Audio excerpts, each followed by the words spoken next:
The first thing I noticed was that the ocean looked wrong. Not dangerous, not stormy, just empty. I had worked offshore for almost 6 years before I was assigned to the rig. I had seen rough seas, lightning storms, fog so thick you couldn't see the supply vessel 50 meters away, and nights when the waves hit the platform hard enough to make the entire structure shake. But that morning, the ocean was perfectly calm. The surface stretched in every direction like a sheet of dark blue glass. No boats, no birds, no land, nothing, just the rig, a massive steel structure rising out of the middle of the ocean. At the time, I thought the isolation was going to be the hardest part. I was wrong. My name is Daniel. I was 29 when I took the job as an electrical technician on an offshore drilling platform somewhere in the North Atlantic. I won't mention the company or the exact location. Some of the people involved still work in the industry, and I don't want this story connected to them. The rig was old, not falling apart, not unsafe, but old enough that everyone knew it had been operating longer than most of the younger workers had been alive. The company had recently taken over the platform and was running a new drilling operation. My rotation was supposed to be 14 days offshore, followed by 14 days at home. 2 weeks on, 2 weeks off. At first, it sounded almost like a vacation. Then I arrived. The helicopter dropped us onto the helipad just after sunrise. There were 5 of us in the flight, 2 electricians, a mechanic, a drilling assistant, and me. The moment I stepped onto the platform, I felt something I couldn't explain. The air smelled like salt, diesel, and metal. Everything around me was vibrating, not violently, just enough that you could feel it through your boots. The platform was enormous. Steel walkways connected different sections of the rig, with pipes running everywhere. There were cranes, storage areas, generators, living quarters, control rooms, and the drilling tower rising high above everything else.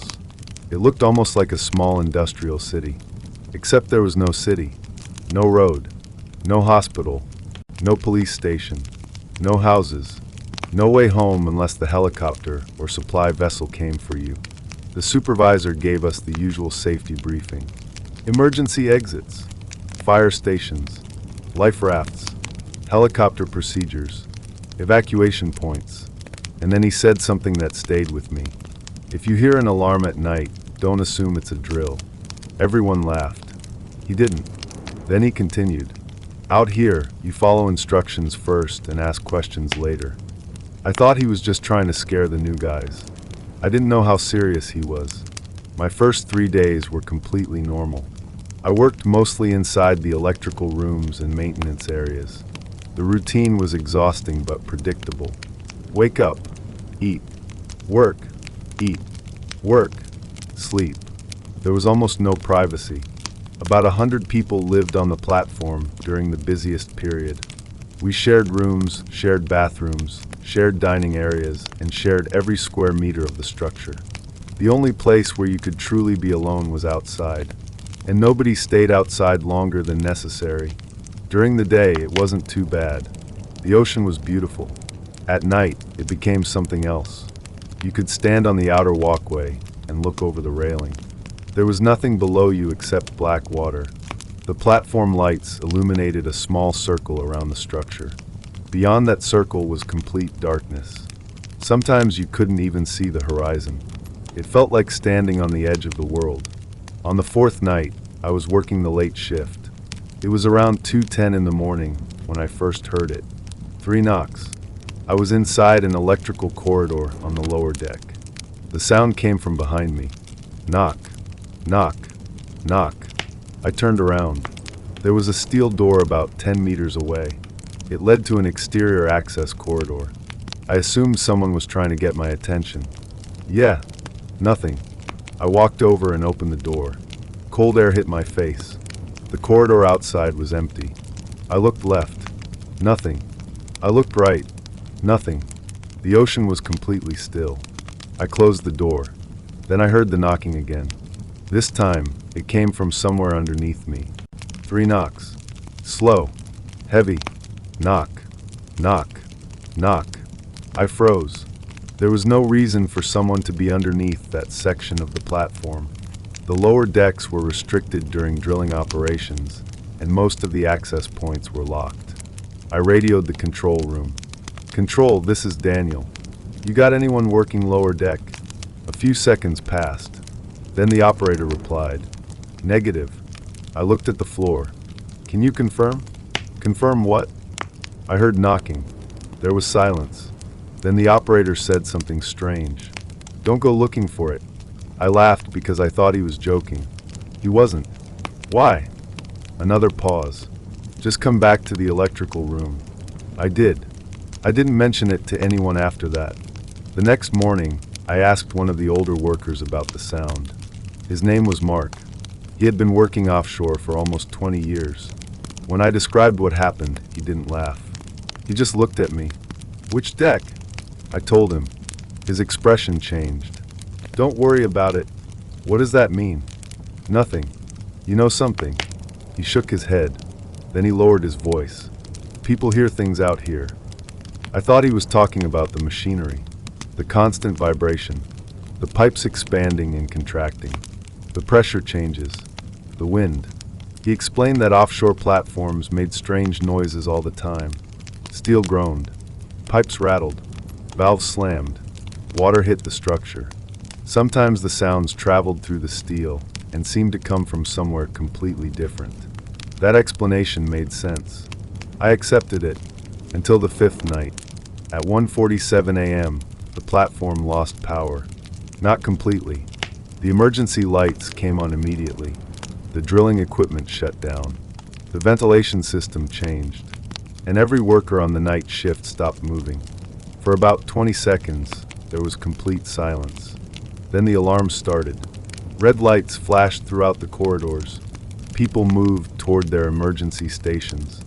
I was near the electrical control room when I heard something through my radio. A voice. Not the control room operator. Not anyone on my team. A man's voice. Very faint. "Help me." I looked at the radio. Static followed. Then the voice came again. "Please." I immediately contacted Control. "Control, did you just transmit?" "No. I heard someone." "Where?" I gave them my location. The operator told me to stay where I was.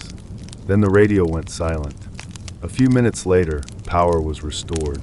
The official explanation was a temporary electrical fault. Nothing unusual. It happens offshore. That's what everyone told themselves. But later that morning, I found out something that bothered me. The radio channel I had heard the voice on wasn't supposed to be active. It was an old emergency frequency. According to the technician responsible for communications, that channel had been disabled months earlier. I asked him if someone could have accidentally accessed it. He said no. Then I asked him something else. Could someone transmit from outside the rig? He stared at me. Outside? Another vessel? No. Why not? Because we're too far from any vessel. That answer should have made me feel better. Instead, it made everything worse. That afternoon, I went to the control room and asked to see the maintenance logs for the previous night. The power failure was listed. The alarms were listed, but there was no record of a radio transmission. No emergency call. Nothing. I was beginning to think I had imagined it, until I noticed something on the monitoring screen. One of the lower deck access sensors had activated at exactly 1:47 a.m., the same moment the power went out. I pointed at it. "What's that?" The operator looked at the screen. Then he closed the window. "Sensor malfunction." "That happened during the outage?" "Yes." "Which door?" He didn't answer. I asked again. "Which door?" He finally looked at me. "Lower access hatch." The same area where I had heard the knocking. I didn't say anything. Neither did he. That night, I couldn't sleep. Around 3 a.m., I heard footsteps outside my room. Slow footsteps. Someone walking down the corridor. I opened my eyes. The footsteps stopped. I waited. Nothing. Then 3 knocks came from the other side of my door. Knock. Knock. Knock. I sat up in bed. Nobody spoke. I reached for my phone. Before I could stand up, I heard a whisper from the corridor. "Daniel." My blood went cold, because nobody on the rig called me by my first name. Not like that, not from outside my door. I stayed completely still. Then the footsteps continued down the corridor. I waited nearly 10 minutes before I finally opened the door. The hallway was empty. At the far end, a red emergency light flickered, and beyond it was the stairwell leading down toward the lower decks. The door to the stairwell was open. I knew it had been closed earlier. I was about to call security when I noticed something on the floor. There were wet footprints, bare feet. They started at the stairwell, and they ended directly in front of my door. There were no footprints going back. I didn't sleep for the rest of the night. The next morning, I told Mark what happened. This time, he didn't tell me I was imagining things. He simply asked me one question. "Did you hear your name?" I nodded. He looked away. Then he said quietly, "That's when you need to start worrying." I asked him what he meant. He didn't answer. Instead, he walked away. I watched him disappear into the corridor. And for the first time since arriving on the rig, I seriously considered asking to be sent home. I didn't know it yet, but that was only the beginning. Because 3 nights later, someone disappeared from the platform. And when the crew searched the entire rig, they found something that made the knocking, the voice, and the footprints suddenly make sense. The problem was, whatever they found wasn't supposed to be there. The man who disappeared was named Ethan Cole. He was 38 years old and had been working offshore for more than a decade. He wasn't reckless. He wasn't the kind of person who wandered around restricted areas. He was a senior mechanical technician, one of the people everyone trusted when something went wrong. That was why his disappearance caused immediate panic. It happened on the 9th day of my rotation. Around 4:30 in the morning, Ethan was supposed to report to the mechanical workshop. He never showed up. At first, nobody thought much of it. People missed shift changes all the time. Someone would oversleep. Someone would stay late. Someone would get called to another department. But after 20 minutes, his supervisor tried calling his room. No answer. They checked the sleeping quarters. His bed was empty. His boots were gone. His jacket was gone. His access card was missing. That meant he had left the accommodation block. Security began checking the platform. Every deck, every workshop, every machinery room, every bathroom, every storage area. Nothing. Then they checked the access control system. Ethan's card had been used at 4:11 a.m. The last recorded location was the lower mechanical deck, the same section where I had heard the knocking. I remember standing in the control room when the security supervisor pulled up the camera feed. "Can we see him?" The operator rewound the footage. The timestamp showed 4:09 a.m. A hallway camera captured Ethan walking toward the lower deck. He was alone. He stopped at a door, looked around, then opened it. The screen went black. Not because the camera failed. The recording simply became static. For 12 seconds. When the picture returned, Ethan was gone. The hallway was empty. The door was still open. The security supervisor frowned. "Replay it." They did. Same thing. Ethan walked into the hallway. The camera went static. Then he disappeared. Someone suggested that the camera had a technical fault. Someone else said maybe Ethan had stepped out of frame during the 12 seconds. But the camera was positioned directly above the corridor. There was nowhere for him to go. The hallway had one entrance, one exit. Both were visible, and nobody else appeared on the footage. A search party was organized. I was told to stay in the electrical section. But I could hear the radio traffic. Check the pump room. Negative. Storage area clear. Nothing in the engine room. Check the lower access. Then there was silence. A few seconds later, someone said, "Control, we've got something." I couldn't hear the rest. Then another voice came through. "Everyone back to the control room." That was when I knew they had found something serious. I went anyway. Nobody stopped me. When I arrived, 6 people were standing around one of the monitoring stations. On the screen was a live camera feed from the lowest accessible section of the rig. There was a door, a very old steel door. I had never seen it before.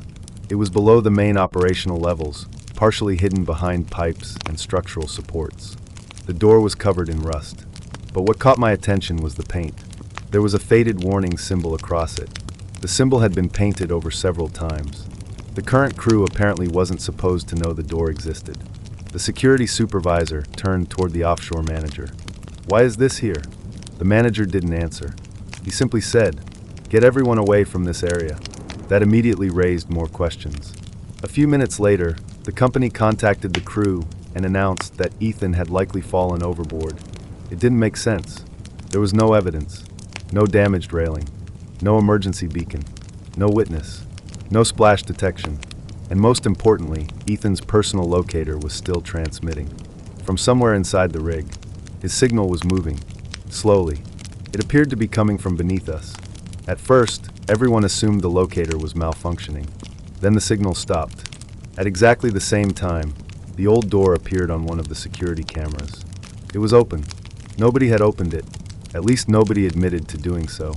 The offshore manager ordered the area sealed. The search for Ethan was officially suspended until daylight. That night, nobody talked much during dinner. Usually the dining room was loud. People joked, complained about food, talked about their families, talked about going home. That night, everyone ate quietly. I sat across from Mark. He barely touched his food. Finally, I asked him, "What is behind that door?" He looked at me. "You don't want to know. That doesn't answer the question." He lowered his voice. The platform wasn't always a drilling rig. I stared at him. "What?" Before this company took over, the rig was used for something else. "What?" He looked around before answering. "Exploration. Oil exploration?" "No."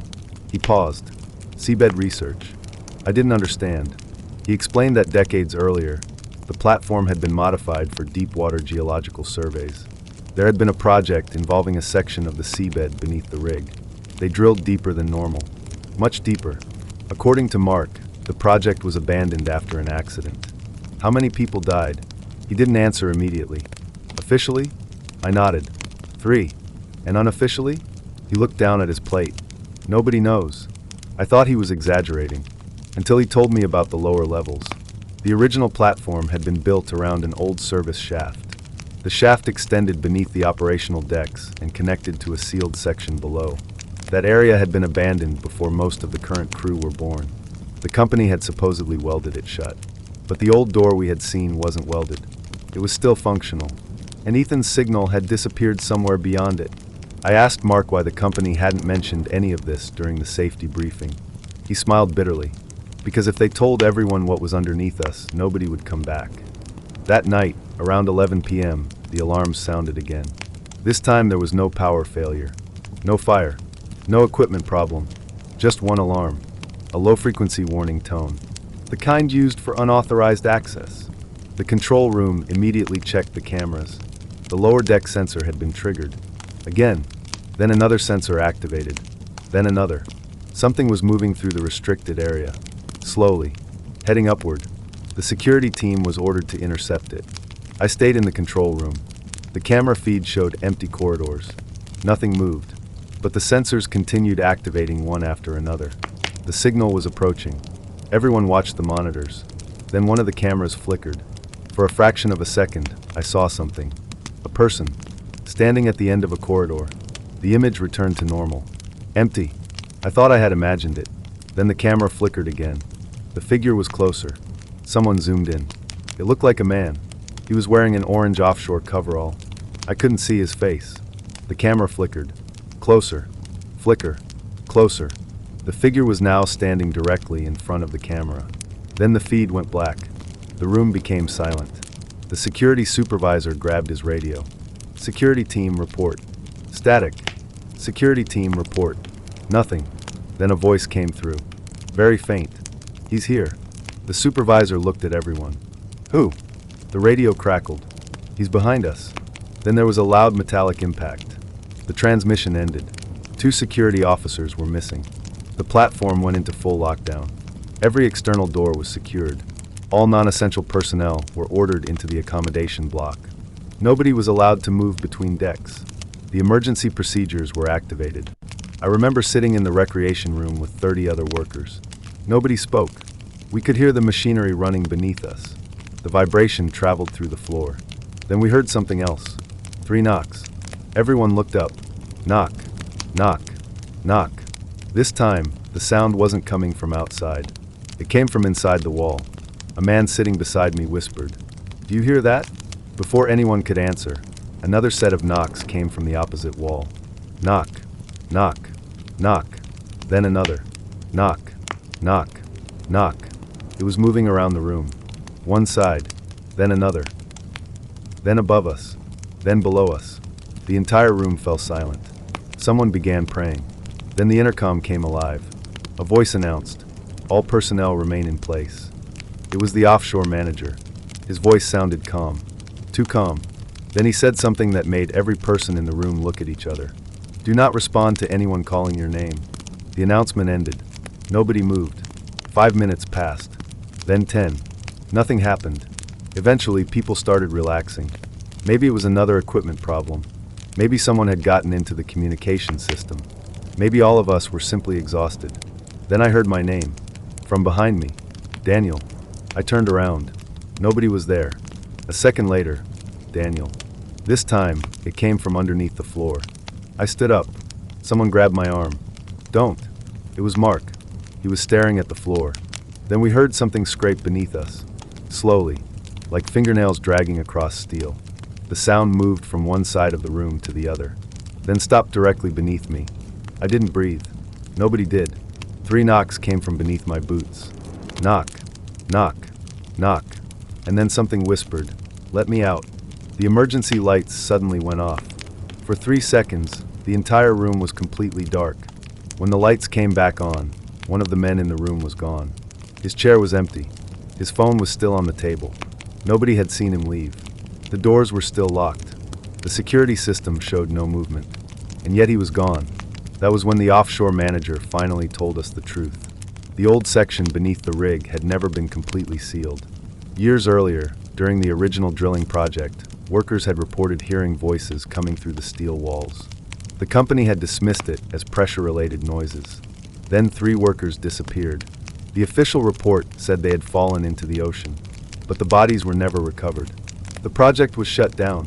The lower section was abandoned, and the rig changed ownership several times. Every company that took over the platform was given the same instruction: never open the lower access shaft. Nobody knew why the current company had ignored that instruction, until someone checked the maintenance records. 6 months before my arrival, contractors had reopened the lower section. They had been looking for an old drilling pipe, and they had found something else. A chamber.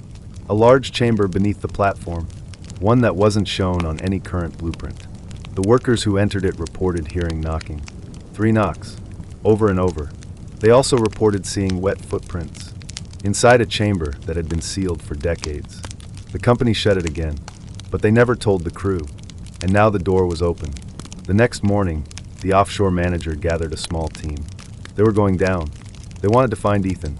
I was not supposed to be part of that team, but when one of the electricians refused to go, the manager looked directly at me. "You're familiar with the lower electrical systems." I knew what he meant. I could refuse, but Ethan was still missing, and 2 security officers were missing too. So I agreed. We went down at 6:20 a.m. There were 5 of us: the offshore manager, 2 security officers, Mark, and me. We carried flashlights, radios, breathing equipment, and emergency lines. The lower deck was colder than the rest of the platform. Not slightly colder. Freezing. Our breath was visible. Water dripped from the pipes above us. We reached the old steel door. It was open. The manager raised his flashlight. The beam disappeared into darkness. There was a narrow staircase behind it. It went down, and down, and down, far deeper than I thought the platform could possibly extend. At the bottom, we found Ethan's helmet. It was lying on the floor. Beside it was his radio. The radio was still turned on. Static filled the corridor. Then, suddenly, Ethan's voice came through. "Don't come down here." The manager froze. "Ethan?" Static. Then Ethan spoke again. This time, he sounded terrified. "Whatever you hear." A pause. "Don't answer it." The transmission cut out. Then we heard 3 knocks from somewhere below us. Knock, knock, knock. Mark looked at me. His face had gone completely pale. "That's the same sound." The manager raised his weapon. "What sound?" Mark didn't answer, because from somewhere in the darkness below us, a voice called out, "Ethan." We all froze. The voice sounded exactly like the manager, except the manager was standing right beside us. Then the voice called again, "Ethan." This time it sounded like me, then Mark, then one of the security officers. It was copying our voices, and then it said something none of us expected. It spoke in the voice of a man who had supposedly died decades earlier. "Open the door." The manager slowly turned toward the darkness. There was another door at the bottom of the staircase. It had no handle, no window, just a thick steel surface covered in old scratches. From the other side came a sound. Something was breathing, slowly, heavily, and then 3 wet handprints appeared on the steel. From the inside, the manager stepped backward. Nobody spoke. Then the handprints began sliding downward, as if whatever was behind the door was slowly collapsing against it. And suddenly Ethan screamed from somewhere beyond the door. "Run!" We turned. The staircase behind us was no longer empty. Someone was standing at the top, wearing an orange offshore coverall, head lowered, motionless. The manager raised his flashlight. "Ethan?" The figure slowly lifted its head, and I saw his face. It wasn't Ethan. It was a man I had never seen before. His skin was pale and soaked with seawater. His eyes were completely black, and when he smiled, I realized something that I still have nightmares about. His mouth was full of small pieces of metal, bolts, screws, fragments of steel. Then the lights went out, and something started coming down the stairs. The first thing I heard was the sound of metal scraping against metal. Something was coming down the stairs, slowly, one step at a time. Nobody moved. The emergency lights were dead, and the only illumination came from the weak beams of our flashlights. Then the sound stopped. We couldn't see anything. The manager whispered, "Nobody move." We stood there in complete darkness. Then a voice came from the staircase. "Daniel." It was my own voice. I felt every muscle in my body tighten. The voice said my name again. "Daniel." Mark grabbed my shoulder. "Don't answer." Then something moved. Fast. A flashlight flew from someone's hand and crashed against the wall. One of the security officers screamed. We ran. There was no plan, no formation, no procedure. We simply ran back toward the upper deck. I heard footsteps behind us, heavy footsteps. Then something slammed into the steel stairs. The entire structure shook. I looked back. The corridor was empty, but the footsteps continued. Whatever was chasing us didn't need to be visible. We reached the old door and pulled it shut. The manager locked it. Then he ordered everyone to keep moving. Nobody questioned him. We ran through the lower maintenance corridor until we reached the main deck. The moment we entered the operational area, the normal sounds of the rig returned. Generators, pumps, ventilation, machinery. It felt like coming back from another world. We counted ourselves. The manager, Mark, me, one security officer. Only 4. The second security officer was missing. We had entered the lower section with 5 people. Now there were 4. Nobody said anything. We all knew what had happened. The manager contacted control. Seal the lower access. The operator responded immediately. Already done. Confirm. Confirmed. Is the door physically locked? A pause. Yes. Then the operator said, "Sir, there's a problem." "What?" "The lower deck camera is showing movement." The manager looked at me. "What kind?" The operator hesitated. "People." My stomach dropped. "How many?" 4. The manager looked at the 3 of us. There were only 4 of us standing there, but the camera was showing 4 figures inside the sealed lower section. One of them was the security officer who had disappeared. Another was Ethan, and the other 2 were people none of us recognized. Then the operator said, "They're standing at the door." Everyone went silent. The manager told him to shut down the camera system. The screen went black. We thought that was the end of it. It wasn't. At 10:15 that morning, the company contacted the platform. A supply vessel had been dispatched. We were being evacuated. Nobody complained. Nobody asked why. Everyone wanted off the rig. But the vessel couldn't reach us for another 6 hours. 6 hours. In that time, the company ordered the crew to remain in the accommodation block. Nobody was allowed outside alone. Nobody was allowed near the lower decks. And nobody was allowed to respond if they heard knocking. The manager repeated that instruction several times. At first, everything was quiet. Then, around noon, someone started knocking on the accommodation doors. 3 knocks. 1 door at a time. Knock. Knock. Knock. The person knocking never spoke. Workers began locking themselves inside their rooms. Then the knocking moved to the next room. And the next. It was moving down the corridor. Toward us. I was sitting with Mark when we heard it approaching. Room 12. Knock. Knock. Knock. Room 13. Knock. Knock. Knock. Room 14. Knock. Knock. Knock. Our room was number 15. Mark looked at me. Don't open it. The knocking stopped outside our door. Silence. Then a voice. Ethan. It was the voice of the offshore manager. But the manager was standing at the opposite end of the hallway. We could see him through the small window in our door. He heard it too. His face went white. Then the voice outside our room changed. Daniel. My own voice. Then Mark's voice. Open the door. Mark whispered. Don't listen. The voice became angry. It began pounding against the door. Once. Twice. 3 times. Then silence. The manager ordered everyone into the central dining area. The crew gathered there. Almost 100 people. Everyone was terrified. The emergency doors were locked. Security stood near the entrances. For the first time, nobody was pretending everything was normal. Then the intercom came on. A voice announced, "Evacuation has been canceled." Everyone looked toward the ceiling. The manager immediately grabbed his radio. "Control, who made that announcement?" No response. He tried again. "Control, answer." Static. Then a voice came through. "Evacuation has been canceled." It repeated the same sentence. But this time the voice was Ethan's, the man who had disappeared. The manager shouted, "Cut the intercom." The technician tried. Nothing happened. The speakers continued. "Ethan is not missing." Static. Then, "Ethan is still here." Several people started crying. Someone screamed. The intercom went silent. Then every light in the dining room turned off. The entire room went black. A second later, emergency lighting came on. Everyone was still there, except one man, a worker named Luis. He had been sitting directly beside me. His chair was empty. I looked under the table. Nothing. His phone was still on the table. His food was still in front of him. Nobody saw him leave. The manager ordered a head count. Then another. We were missing 3 people. Not 1, 3. And none of the security cameras showed anyone leaving the room. That's when the manager finally broke. He told everyone the truth. The company had known about the lower chamber. They knew workers had disappeared there decades earlier. They knew previous crews had reported hearing voices. They knew the old shaft wasn't completely sealed. And 6 months before our arrival, contractors had entered it.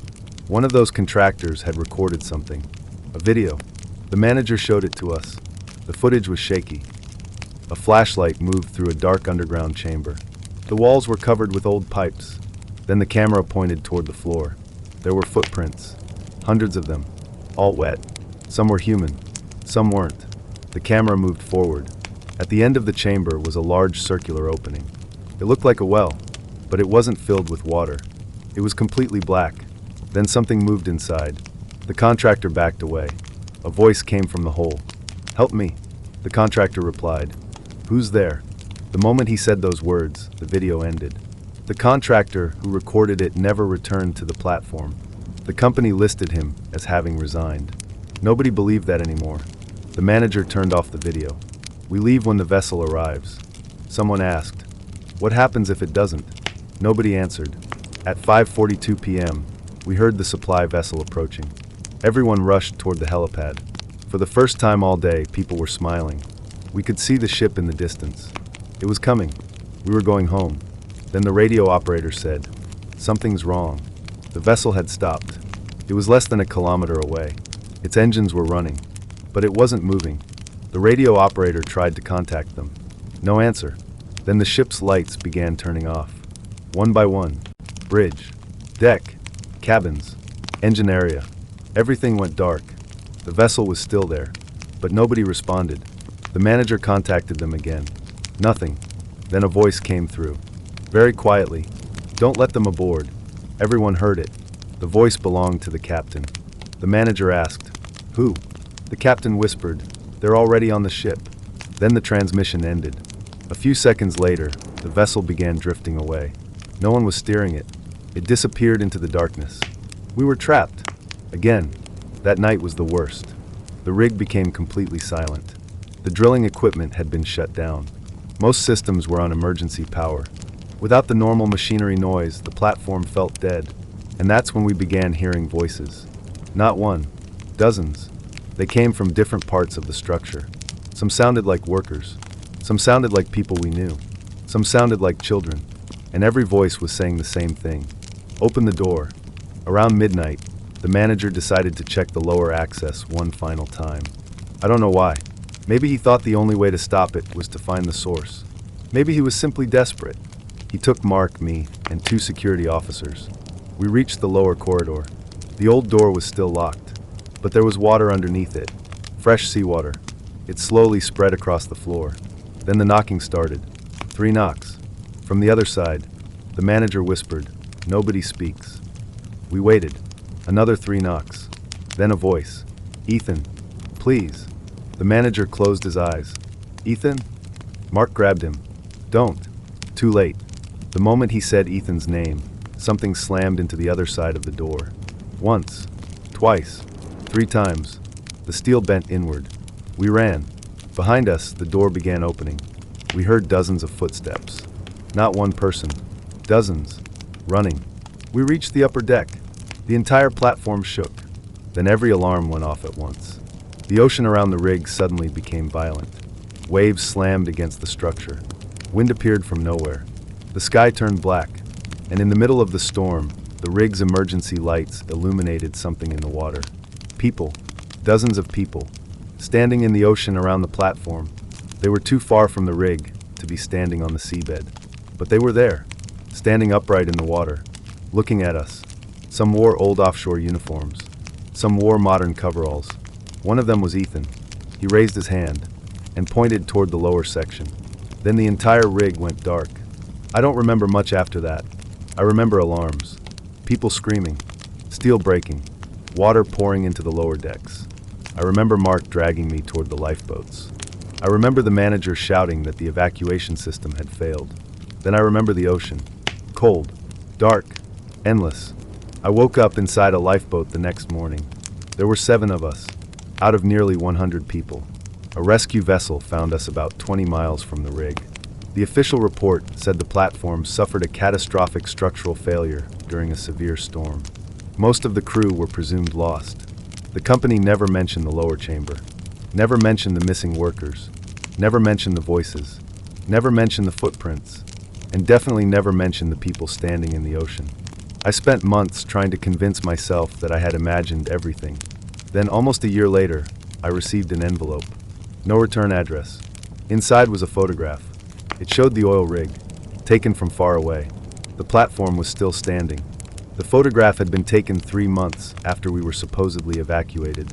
On the back, someone had written, "Don't go back." I thought that was the end, until I noticed something in the photograph. There was a light on inside one of the lower deck windows, a small yellow light, and standing behind it was a person. I enlarged the photograph. It was Ethan. He was looking directly at the camera, and beside him were 3 other people. The same 3 workers who disappeared from the dining room. All of them were standing behind the glass. All of them were smiling. I still don't know what happened on that platform.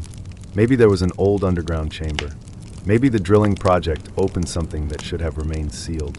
Maybe the entire story was the result of exhaustion, isolation, and fear.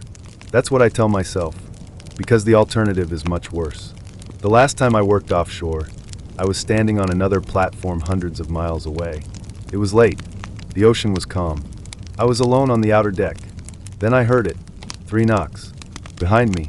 Knock. Knock. Knock. I turned around. There was nobody there. Then my radio came alive. Static. And a voice whispered my name. Daniel. I dropped the radio. I haven't worked offshore since. And I never will. Because there are some places in the ocean where the water isn't the only thing hiding beneath the surface. And sometimes, when you're thousands of miles from land, something hears you knocking back.